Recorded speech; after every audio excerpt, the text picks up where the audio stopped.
आपको चैनल में स्वागत है। आप पढ़ने जा रहे हैं कक्षा 11वीं का भारतीय अर्थव्यवस्था का विकास, मतलब भारत की अर्थव्यवस्था में कैसे विकास हुआ। चलिए आगे पढ़ते हैं। तो अध्याय 1, स्वतंत्रता के पूर्व संधि पर भारतीय अर्थव्यवस्था, मतलब स्वतंत्रता के पूर्व, आज़ादी के पहले भारत की अर्थव्यवस्था वास्तव में कैसी थी। अब यहाँ पास देखिए कि जो ब्रिटिश के जो वायसराय गवर्नर थे 1894 में, विक्टर अलेक्जेंडर ब्रूस, तो उन्हों के लिए भारत कितना महत्वपूर्ण देश था, ये उनके इस कथन से पता चलता है। भारत हमारे साम्राज्य की धुरी है। यदि हमारे साम्राज्य का कोई राज्य अलग हो जाता है तो हम जीवित रह सकते हैं, लेकिन यदि हम भारत को खो देंगे तो हमारे साम्राज्य का सूर्य अस्त हो जाएगा। मतलब कहने के लिए ये है कि अगर जो उनके राज्य कोई अलग हो जाएगा तो उन पर प्रभाव नहीं पड़ेगा, लेकिन अब वो भारत को खो देंगे तो उनका सूर्य अस्त हो जाएगा। मतलब उनका जो व्यापारिक या कच्चा माल हो गया, यहाँ से मसाले हो गए, सूती वस्त्र हो गए, क्योंकि यहाँ पर उपजाऊपन ज़्यादा था और यहाँ मसाले ज़्यादा थे, क्योंकि यूरोप में सबसे ज़्यादा इन्हीं की मांग थी, सूती वस्त्र की और आपके मसालों की। तो मतलब उनके लिए बहुत ही महत्वपूर्ण देश भारत था। अब क्या हुआ, भारत का आर्थिक विकास कैसे हुआ, इनके विषय में पुस्तक में इसके बारे में हम आपको बेसिक जानकारी देते हैं। भारतीय अर्थव्यवस्था की वर्तमान संरचना की आज की नहीं है, मतलब पहले भी अर्थव्यवस्था में हमारा बहुत अच्छा था। इसके मूल सूत्रों से इतिहास में बहुत गहरे प्रभाव पड़े, विशेष रूप से उस अवधि में जब भारत 15 अगस्त 1947 की स्वतंत्रता पूर्व के 200 वर्षों तक ब्रिटिश शासन के अधीन रहा। मतलब कहने का मतलब यह है कि 200 वर्षों तक हम ब्रिटिश या अंग्रेजों के गुलाम रहे। भारत में ब्रिटिश औपनिवेशिक शासन का मुख्य उद्देश्य, और औपनिवेशिक क्या होता है, मतलब किसी क्षेत्र पर अधिकार कर लेना, उसके सांस्कृतिक, राजनीतिक, जमीन से, मतलब सभी क्षेत्र में कब्जा कर लेने एक प्रकार। मुख्यतः इंग्लैंड में तेजी से विकसित हो रहे औद्योगिक आधार के लिए भारतीय अर्थव्यवस्था का केवल एक कच्चा माल पदार्थ तक ही सीमित रखा गया। मतलब वहाँ औद्योगिक क्रांति हो रही थी ब्रिटेन या इंग्लैंड में। अब यहाँ से कच्चा पदार्थ जाने लगा, जैसे और सूती वस्त्र, ये हो गया, रुई हो गई, कपास, तो केवल ये यहीं पर, चूँकि वो यहाँ पर भी कंपनी लगा सकते थे, लेकिन उन्होंने ऐसा नहीं किया। या यहाँ से उन्होंने औपनिवेशिक शासन के अंतर्गत निम्न स्तरीय आर्थिक विकास, मतलब जब यहाँ अंग्रेज आए तो यहाँ पर निम्न विकास हुआ, या आप मान के चलिए ना के बराबर हुआ। अंग्रेजी शासन की स्थापना के पूर्व भारत की स्वतंत्र अर्थव्यवस्था, यद्यपि जन सामान्य की आजीविका और सरकार की आय मुख्यतः स्रोत क्या थी, कृषि, जो कि भारत एक कृषि प्रधान देश है। अभी भी देखिए कोरोना समय में भी सबसे ज़्यादा कृषि पर ही आश्रित। अभी जो यूक्रेन युद्ध चल रहा है, भारत, रूस और यूक्रेन के बीच, तो सबसे ज़्यादा अनाज यहीं से अब जा रहा है, क्योंकि वहाँ से व्यापार बंद हो गया। तो कहने का मतलब क्या है, भारत की कृषि प्रधान देश है, हम आत्मनिर्भर हैं खाद्य के क्षेत्र में। तो अर्थव्यवस्था में विभिन्न प्रकार की विनिर्माण गतिविधियां हो रही। तो मतलब यहाँ पास ऐसा नहीं कि नहीं हो रहा, सूती वस्त्र का बन रहा था, धातु आधारित बहुमूल्य मणिरत्न। अच्छा, यहाँ से अगर जो विदेशी व्यापार या अमेरिका में जाता, इसका मणिरत्न का होता है। शिल्पकार को उत्कृष्ट केंद्र के रूप में भारत विश्व भर में सुविख्यात था, मतलब सूती वस्त्र, और यहाँ पर देखिए मणिरत्न और मसालों के लिए वहाँ पर यूरोप में भारत की डिमांड सबसे ज़्यादा थी। सुविख्यात लिखा ना, सुविख्यात हो चुका। भारत में बनी इन चीज़ों का विश्व के बाजारों में अच्छी सामग्री के रूप में उपयोग किया जाने लगा। अब क्या लिखा बॉक्स 1 में, 1.1 में, बंगाल में सूती वस्त्र का उद्योग। मलमल एक विशेष प्रकार का सूती कपड़ा होता है। इसका मूल निर्माण क्षेत्र बंगाल, विशेषकर ढाका के आसपास के क्षेत्र में रहा। यहाँ नगर अब बांग्लादेश की राजधानी, मतलब ढाका जो है बांग्लादेश की राजधानी। ढाका में मलमल के उत्कृष्ट कोटि के सूती वस्त्र का विश्व भर में बहुत ही ख्याति अर्जित की थी, और यह बहुत ही महीन कपड़ा होता था, जो विदेशी यात्रियों को शाही मलमल या मलमल खास भी कहते हैं। इस प्रकार के, मतलब क्या, यहाँ के जो कपड़े बनते थे तो शाही परिवार या राजा रजवाड़े या जो आप धनी व्यक्ति होते थे वह पहनते थे। फिर आगे, तथा उच्च स्तर के कलकत्ता के आधार पर जो बड़ी प्रतिष्ठा थी, बाजारों से अच्छी प्रतिष्ठा है ना। औपनिवेशिक शासकों रची गई आर्थिक नीतियों का ध्येय भारत की आर्थिक विकास को ही नहीं बल्कि अपने मूल देश के आर्थिक हितों का रक्षण या संवर्धन ही था। तो इन्होंने क्या किया, हमारे पास जो आर्थिक औपनिवेशिक में आर्थिक नीतियाँ का ध्येय भारत की अर्थव्यवस्था का विकास करना था, इन नीतियों में भारत के अर्थव्यवस्था स्वरूप मूल रूप से बदल डाला। क्योंकि अब यहाँ उपनिवेश हो गए, यहाँ से अब शोषण करने लगे, यहाँ से जितना कच्चा पदार्थ है कहाँ यूरोप में ले गए, मतलब इंग्लैंड। भारत इंग्लैंड के कच्चे की पूर्ति करने तथा वहाँ बने तैयार माल को आयात करें, मतलब ये एक निर्यातक यहाँ से कच्चा पदार्थ जाएगा, वहाँ से कच्चा पदार्थ मतलब जो प्रोडक्ट या उत्पाद बन के आएगा यहीं बेचेंगे, मतलब उन्हें एक कच्चा पदार्थ मिल गया और दूसरे उसका बाजार भी यहाँ पर मिल गए। आयात करने वाला देश बनकर रह गया। यहाँ पर उन्होंने ऐसा नहीं किया कि वहाँ कंपनियाँ यहाँ खोल दे, क्योंकि अगर जैसा खोल दे के धीरे धीरे यहाँ पर वो योग्य हो जाएगी, स्किल सीख जाएंगे और स्वयं करने लगे, बनाने लगे। तो स्वाभाविक रूप से औपनिवेशिक शासकों ने इस देश में राष्ट्रीय तथा प्रति व्यक्ति आय के आकलन करने का भी ईमानदारी से प्रयास नहीं किया। मतलब उन्होंने क्या क्यों करेंगे भाई, क्योंकि वो तो यहाँ पर शासन कर रहे थे, वो प्रति व्यक्ति आय निकालेंगे तो उनके नीतियों का खुलासा हो जाएगा कि अब यहाँ प्रति व्यक्ति आय क्या है। लेकिन यहाँ के जो राष्ट्रीय प्रति व्यक्ति आय का आकलन करने से ईमानदारी से कोई प्रयास नहीं किया। लोगों ने निजी स्तर पर आकलन किया और उनके अनुमानों पर विसंगतियों को आपसी मतभेद भी रहे। मतलब क्या, अब यहाँ जो भारत के नागरिक थे उन्होंने क्या किया, स्वयं अपने से प्रति व्यक्ति आय खोजा, क्योंकि वो पढ़े लिखे थे, है ना, यूरोप से पढ़ के आए, इंग्लैंड से पढ़ के आए थे। इस आकलनकर्ताओं में दादा भाई नौरोजी, अब इन्होंने एक पुस्तक लिखी है un British rule in India. अब un British rule in India इन्होंने क्यों लिखा, क्योंकि जो नियम कानून तो वहाँ इंग्लैंड में माने जाते थे या ब्रिटेन में माने जाते थे, लेकिन यहाँ वो नियम कानून नहीं माने जाते।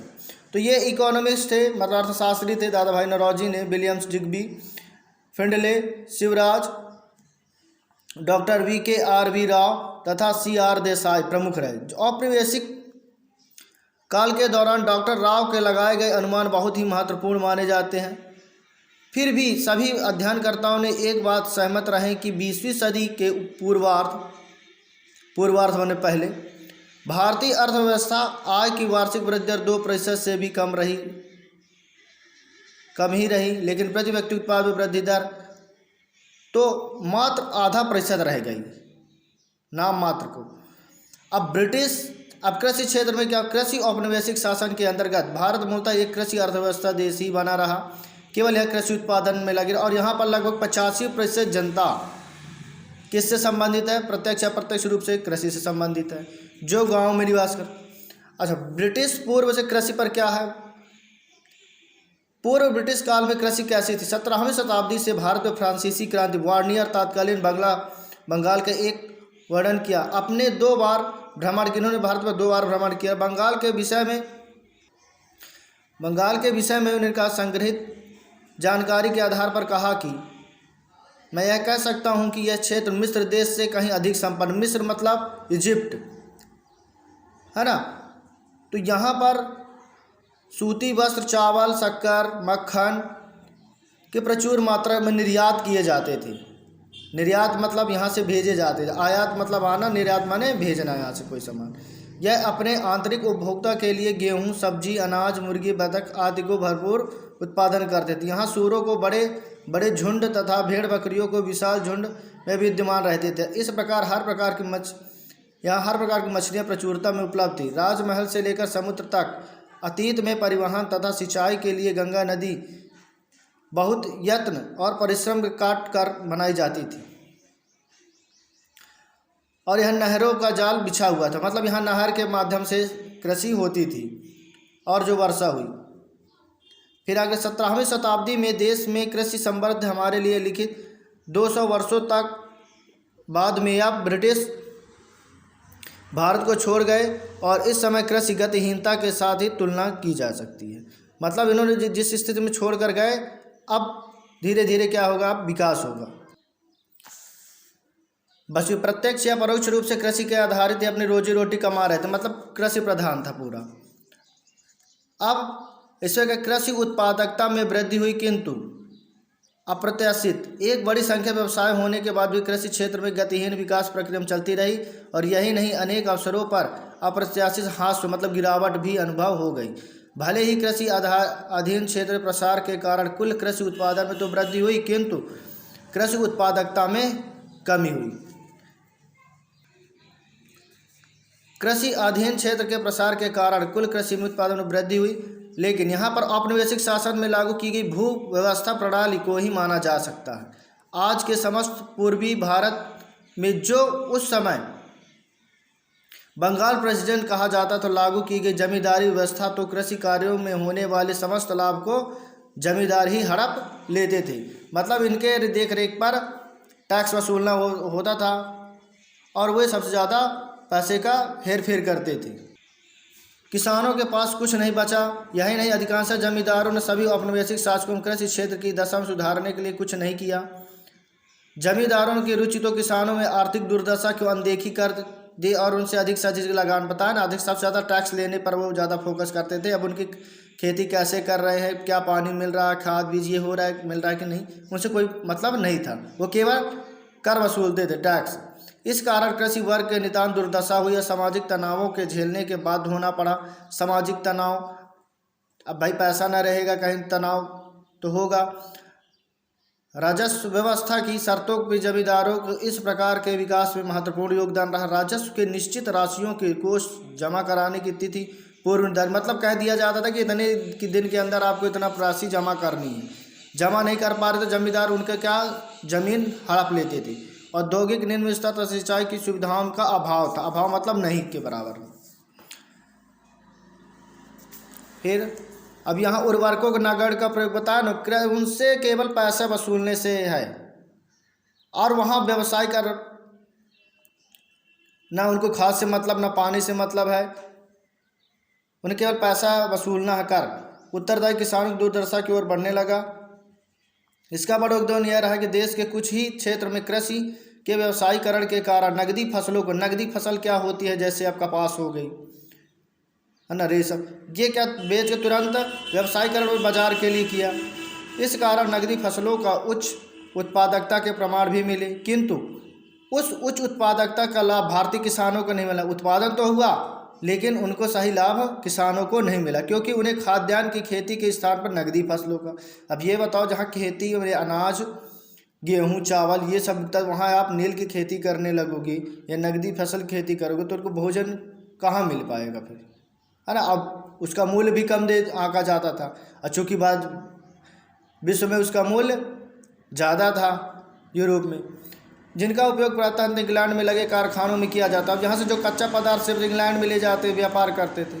सिंचाई व्यवस्था में सुधार के बावजूद भी भारत बाढ़ नियंत्रण, भूमि उपजाऊ शक्ति के मामले में पिछड़ा हुआ था, जबकि किसानों ने एक छोटे वर्ग में फसल पैटर्न परिवर्तित कर खाद्यान्न फसलों की जगह वाणिज्यिक फसलें उगाना आरंभ कर दिया। बता फसल पैटर्न मतलब क्या है, जैसे आप गेहूँ बोए, चावल वो गेहूँ हो गया, फिर अगले साल गेहूँ बो दी, मतलब गेहूँ के बाद अब देखो एक बार जैसे आप गेहूँ बो दिए, ठीक, दूसरे साल आप उसमें आप चना बो दोगे, मतलब पैटर्न बदलने लगा। अब यहाँ पास उन्होंने क्या, जहाँ फसल उत्पादन होता था आपका खाद्यान्न फसल, उसके जगह व्यावसायिक फसलें करने लगे। जैसे आपका हो गया कपास की खेती करना, नील की खेती करने लगे, तो इसके उपजाऊ शक्ति के मामले पिछड़ा हुआ। जबकि किसानों ने छोटे वर्ग में अपने फसल पैटर्न परिवर्तित कर खाद्यान्न फसलों को वाणिज्यिक फसलों में उगाना प्रारंभ करें। बताया ना, वही खाद्यान्न फसलों की जब आप वाणिज्यिक फसलों जिसका उपयोग कंपनी के कच्चा पदार्थ के रूप में किया जाने लगा। काश्तकारों के बड़े वर्ग, छोटे छोटे किसान के पास कृषि क्षेत्र में निवेश करने के लिए ना ही संसाधन। निवेश क्या होता है पहले समझ लेते हैं। निवेश माने होता है लगाना। अब पैसा नहीं है तो कैसे लगाएंगे उसमें, ना कि नहर का, ना पानी की सुविधा, ना खाद बीज की, कुछ भी। तो निवेश मतलब होता है लगाना। तब जब उनके पास पैसा ही नहीं है तो कैसे वो निवेश करेगी कि अच्छी नाली बना दे या नहर सिस्टम कर दे, और ना ही वे संसाधन और तकनीकी कोई प्रेरणा में, ना उनको ये तकनीक दी गई कि कैसे आप खेती करो, कैसे खाद बीज डालो। औद्योगिक क्षेत्र में क्या हुआ, औद्योगिक मतलब आप उद्योग धंधों की बात हो रही। कृषि की भली बात तो औपनिवेशिक व्यवस्था के अंतर्गत भारत एक सुदृढ़ औद्योगिक आधार का विकास भी नहीं कर पाया। अब कैसे कर पाएंगे, सब ये शोषित करे जा रहे हैं, कर्ज पर दबे जा रहे हैं आम नागरिक। विश्व में प्रसिद्ध शिल्पकारों का पतन हो गया, किंतु उसे प्रतिष्ठित परंपरा के स्थान ले सकते जाने वाले आधुनिक औद्योगिक आधार की रचना नहीं होने दी। भारत में औद्योगिकरण भी मतलब पुनः औद्योगिकरण पिछले विदेशी शासकों के दोहरा उद्देश्य था कि वे एक भारत में इंग्लैंड में विकसित हो रहे आधुनिक उद्योगों को एवं कच्चे माल का निर्यातक बनाना चाहते। केवल वे सोचते थे कि यहाँ से केवल कच्चा पदार्थ वहाँ पास जाए, ना कि वहाँ से कुछ, अब वहाँ से जो बना पदार्थ है यहाँ आए या उत्पाद। बाजार बनाना चाहते। इस प्रकार ऊन प्रसार के सहारे अपने देश ब्रिटेन के लिए अधिकतम लाभ, केवल वो ब्रिटेन की क्या चाहते थे कि वहाँ का विकास हो और वहाँ से केवल धन सब ज़्यादा से ज़्यादा अर्जित कर लिया जाए। भारतीय शिल्पकारों का पतन जहाँ भारी स्तर पर, अब यहाँ जो शिल्पकार थे बनाने वाले थे उनको अब शोषित कर दिया गया। अब मतलब वो काम करना ही नहीं कर, उसकी जगह कंपनी के जो उत्पाद थे यहाँ आगे, जहाँ स्थानीय उत्पाद है वंचित कर भारतीय बाजारों की मांग का प्रसार हो रहा है। अब ये बताओ जहाँ सस्ती मिल रही है, जो कि सूत्री वस्तुएं जो बनेंगी तो महंगे बनेंगे क्योंकि लागत ज़्यादा लग रही है, वहाँ अब कंपनी बना रहे थे कम दाम पर। और यद्यपि 19वीं शताब्दी के उत्तरार्ध में भारत में कुछ औद्योगिक की स्थापना होने लगी, किंतु उन्हीं धीमी गति रही। यद्यपि 19वीं शताब्दी के उत्तरार्ध में भारत में कुछ औद्योगिक की स्थापना होने लगी, किंतु 19वीं धीमी गति से रहा। अब यहाँ पास देखिए, जो आज का हमारा भारत में उद्यमियों द्वारा की लगाई गई ये देश के पश्चिमी, जो महाराष्ट्र और गुजरात में ही पश्चिमी देशों द्वारा या सूती वस्त्रों का लगाया गया, लिखा ना, पश्चिमी देशों के क्षेत्रों में आज महाराष्ट्र और गुजरात में ही अवस्थित है। पर्सन उद्योग की स्थापना का श्रेय विदेशियों का दिया जा सकता है। यहाँ पर उद्योग